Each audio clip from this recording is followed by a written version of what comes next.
രണ്ട് കാര്യങ്ങൾ സ്കൂട്ടർ നിർമ്മാതാക്കൾ അവരവരുടെ സ്കൂട്ടറുകളിൽ ഇറക്കിയിട്ടുണ്ടായിരുന്നെങ്കിൽ എന്ന് വിചാരിച്ചിട്ടുണ്ടായിരുന്ന ഞാൻ ഞെട്ടിപ്പോയി നമ്മുടെ പ്രീവിയസ് ജൂപ്പിറ്റർ കണ്ടപ്പോൾ. എന്താണെന്നല്ലേ പറഞ്ഞുതരാം. ഫസ്റ്റ് കാര്യം, ഈ ഒരു ടേൺ ഇൻഡിക്കേറ്റർ നമ്മളൊരു ടേൺ കഴിഞ്ഞാൽ ഓഫ് ആക്കണ്ടേ, എന്നാൽ ഈ വാഹനത്തിൽ വേണ്ട. ജൂപ്പിറ്റർ 110 ഓട്ടോമാറ്റിക്കലി അത് കട്ട് ഓഫ് ആവും. എങ്ങനെയുണ്ട്, സെറ്റായിട്ടില്ലേ? രണ്ടാമത്തെ കാര്യം എന്ന് വെച്ചാൽ ബെറ്റർ മൈലേജ്.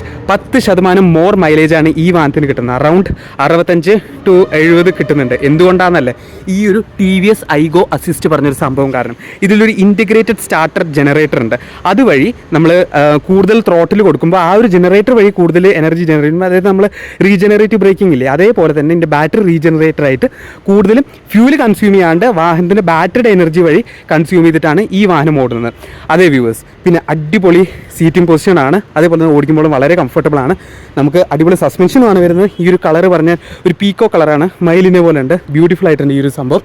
നെക്സ്റ്റ് ഒരു കാര്യം, നമുക്ക് ഇവിടെ ഇൻസ്ട്രുമെൻറ്റ് ക്ലസ്റ്റർ ഡിജിറ്റലായിട്ടാണ് വരുന്നത്. അതേപോലെ തന്നെ വാർണിംഗ് ലൈറ്റ്സ് ഒക്കെ കളർഫുള്ളായിട്ട് കൊടുത്തിട്ടുണ്ട്. അതിൻ്റെ ഒരു ഫുൾ ഡീറ്റെയിൽ റിവ്യൂ നമ്മൾ യൂട്യൂബിലിട്ടുണ്ട്. നമ്മുടെ യൂട്യൂബിൻ്റെ ചാനൽ ലിങ്ക് ബയോയിലുണ്ട്. അപ്പോൾ do check it out. Thank you for watching.